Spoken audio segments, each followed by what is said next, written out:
قبل البدء أتمنى منكم الاشتراك في القناة وضغط زر لايك إن كان باستطاعتكم ذلك. شكرا لكم. اتفاقات إبراهام التي وقعت في عام 2020 بين إسرائيل من جهة وكل من الإمارات العربية المتحدة والبحرين والمغرب والسودان من جهة أخرى مثلت محطة مفصلية في مسار العلاقات العربية الإسرائيلية، إذ شكلت نقلة نوعية من حالة القطيعة الطويلة إلى مرحلة الانفتاح والتطبيع المباشر على مستويات سياسية واقتصادية وأمنية. هذه الاتفاقيات أثارت جدلاً واسعاً في العالم العربي والإسلامي بين من رأى فيها خيانة للقضية الفلسطينية وتفريطاً بحقوق الشعب الفلسطيني، وبين من اعتبرها أداة براغماتية لتحقيق مكاسب استراتيجية واقتصادية قد تساهم بطريقة غير مباشرة في تحسين أوضاع الفلسطينيين عبر القنوات الدبلوماسية الجديدة. وبغض النظر عن المواقف المتباينة، تبقى هذه الاتفاقات حدثاً مهماً أعاد تشكيل جزء من خريطة التحالفات في الشرق الأوسط وشمال إفريقيا. من الناحية الإيجابية، قدمت الاتفاقات للدول الموقعة عليها مزايا ملموسة في عدة مجالات. الإمارات والبحرين على سبيل المثال فتحتا أبواباً جديدة للاستثمار والتعاون الاقتصادي مع إسرائيل، التي تمتلك قطاعاً تكنولوجياً متطوراً، خصوصاً في مجالات الذكاء الاصطناعي والأمن السيبراني والزراعة الذكية وإدارة المياه. وقد استفادت الشركات الإماراتية والبحرينية من الوصول إلى الأسواق الإسرائيلية المتقدمة، كما دخلت شركات إسرائيلية إلى أسواق الخليج الثرية، مما ساهم في خلق شراكات اقتصادية جديدة. المغرب بدوره ربح اعترافاً أمريكياً رسمياً بسيادته على الصحراء الغربية، وهو مكسب دبلوماسي كبير لم يكن سهل المنال عبر القنوات التقليدية. إضافة إلى ذلك، حصل المغرب على صفقات تسليح متطورة، من بينها الطائرات المسيرة والتكنولوجيا العسكرية المتقدمة، التي عززت من قوة جيشه وقدرته على حماية حدوده ومصالحه الاستراتيجية. أما السودان، فرغم التحديات الداخلية فقد نال وعوداً برفع اسمه من قائمة الدول الراعية للإرهاب، مما سمح له بإعادة الاندماج التدريجي في النظام المالي الدولي وفتح المجال أمام الاستثمارات والقروض الدولية. لكن هذه الاتفاقيات لم تخلو من سلبيات وانتقادات حادة، إذ اعتبرها كثير من المراقبين العرب تنازلاً مجانياً لإسرائيل، خاصة في ظل استمرار الاحتلال وسياسة الاستيطان في الضفة الغربية والحصار الخانق المفروض على قطاع غزة. فالتطبيع من دون تحقيق أي تقدم ملموس في عملية السلام قد يفهم على أنه شرعنة لواقع الاحتلال وإضعافاً للورقة الفلسطينية التفاوضية.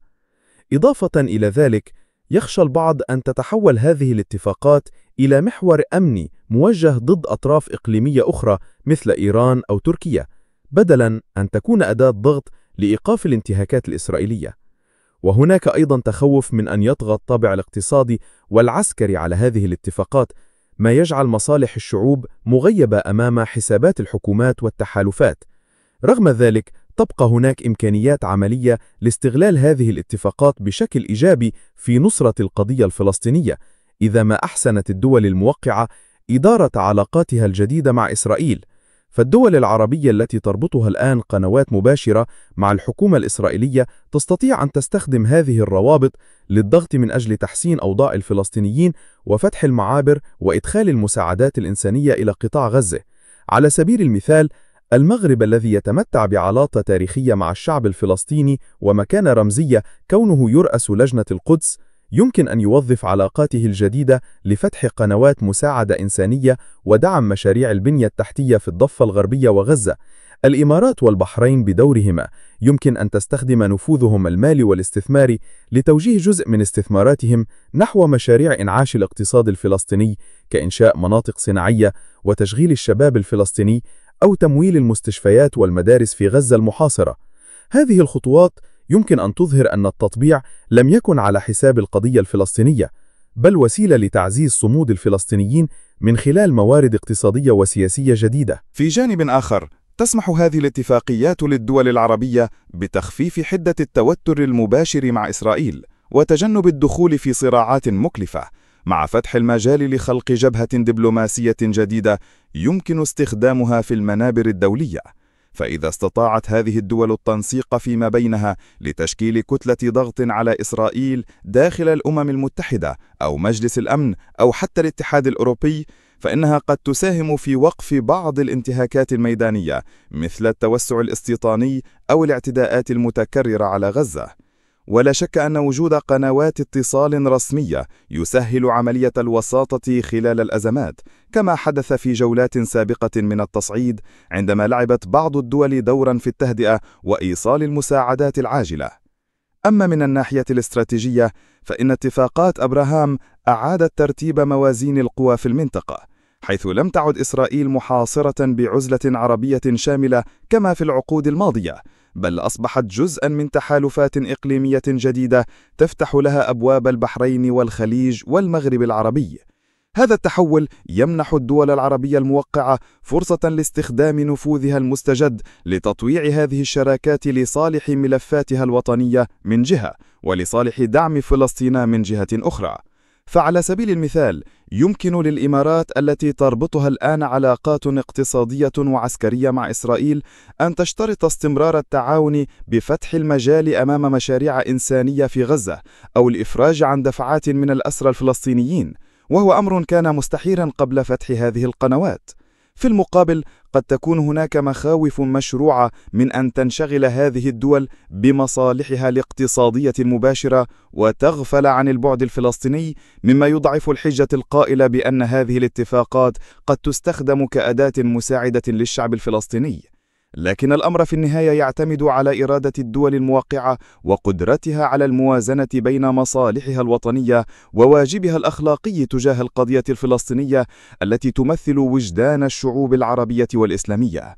فإذا اختارت هذه الدول أن تجعل من التطبيع وسيلة النفوذ بدل أن يكون مجرد اصطفاف سياسي واقتصادي، فإنها ستتمكن من إعادة الاعتبار للقضية الفلسطينية حتى من داخل المشهد الجديد.